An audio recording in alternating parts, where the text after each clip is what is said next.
안녕하세요, 설빈입니다. 일주일 만에 다시 인사드리는 것 같은데, 지난번에 여드름 관리 루틴에 이어서 이번에는 구독자님께서 물어봐 주셨던 여드름 압출 후나 여드름 흔적에 대해서 저는 어떻게 관리를 했는지 그 부분에 대해서 오늘 알려드리려고 합니다. 사실 여드름 흔적이나 색소 침착은 연고로 발라주시는 게 좀 직방이긴 한데, 이때 중요한 건 여드름 연고를 어떤 시기에 발라주는 게 정말 중요한데, 그거 많이들 모르시고 노스카나겔만 주구장창 발라주시는 분들 있더라고요. 그러면서 막 이제 효과가 없다고. 그러니까 많이는 모르겠는데 일단 제가 그랬습니다.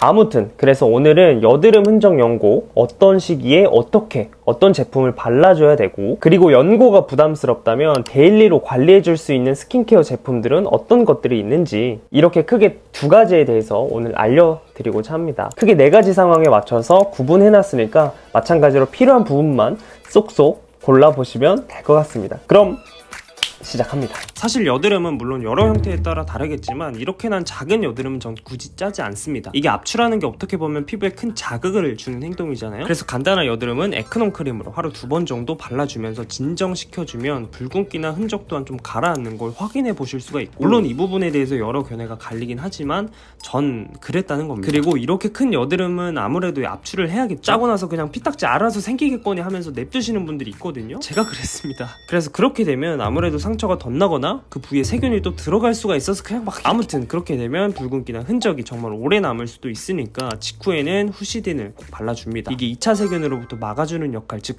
살균 작용을 해주는 겁니다. 아무래도 덧나거나 오래 상처가 남는 그런 부분들을 좀 막아줄 수 있다고 생각해서 좀 바르는 건데, 사실 후시딘에 내성이 생길 수가 있다고 해요. 그래서 10군데를 만약 압출했다고 하면 넓게 펴발라주는 게 아니라 면봉에 찍어서 톡톡 이렇게만 발라주시면 됩니다. 이어서 압출 2-3일 뒤부터는 살균보다는 상처를 좀 연하게 풀어주면서 어느 정도 피부 재생과 보습 기능에 초점을 맞춰주시면 너무나도 좋을 텐데, 이때 많이들 발라주시는 게 노스카나겔, 스카덤, 클리어겔 이런 거거든요. 이게 주로 헤파린 나트륨, 알란토인, 덱스판테놀이 들어가다 보니까 아무래도 피부 재생과 보습에 도움을 줄 수 있다고 합니다. 단 오래된 상처나 깊은 상처 흉터에는 효과가 떨어질 수밖에 없으니까 요거 알고 가자. 이제 4일 정도 뒤부터는 어느 정도 좀 옅어져 있을 겁니다. 그래서 굳이 연고를 바르실 필요는 없다고 생각을 하고, 이때 흔적 개선에 도움을 주는 앰플을 저녁에 추가해 주면서 발라주면 되는데, 지난번에 쇼츠로 말씀드렸지만 이 세 가지 제품이 가장 자극이 덜하면서 데일리로 관리할 수 있기 좀 쉬운 제품들이고, 굳이 한 제품을 뽑아야 된다면 마일드랩 제품을 뽑을 수가 있는데, 이게 8개월 동안 스완님과 마일드랩이 공동 개발로 만든 제품이기도 하고, 미백 기능에 일반적으로 많이 사용하는 레티놀,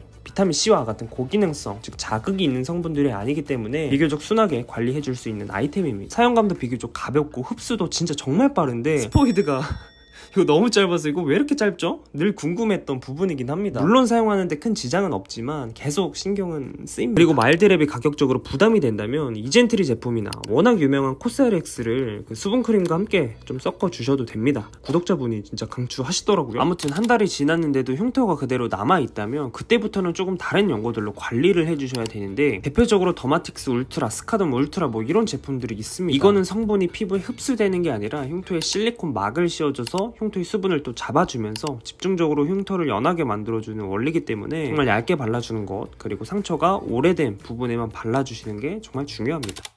아무튼 이렇게 정리를 좀 해봤고요. 사실 의학적인 사실로는 약사님들 그리고 의사 선생님들이 더욱더 정확할 수 있습니다. 하지만 제 영상 자체는 제 주관적인 견해 그리고 경험을 바탕으로 해서 여러분들께 좀 소개해 드리고자 했으니까요, 좀 양해 말씀 부탁드릴게요. 어쨌거나 여러분들께 조금이나마 도움이 됐기를 바라면서 앞으로 매주 월요일마다 긴 호흡으로 자주 찾아뵐 수 있도록 할 테니까요, 궁금한 부분들 댓글 많이 남겨주시면 제가 진짜 이거 아시죠? 이제 그러면 제가 열심히 공부하고 성실히 또 답글 달아드리도록 할 테니까요, 여러분들 많이 댓글 남겨주셨으면 좋겠습니다. 구독은 덤인 거 아시죠?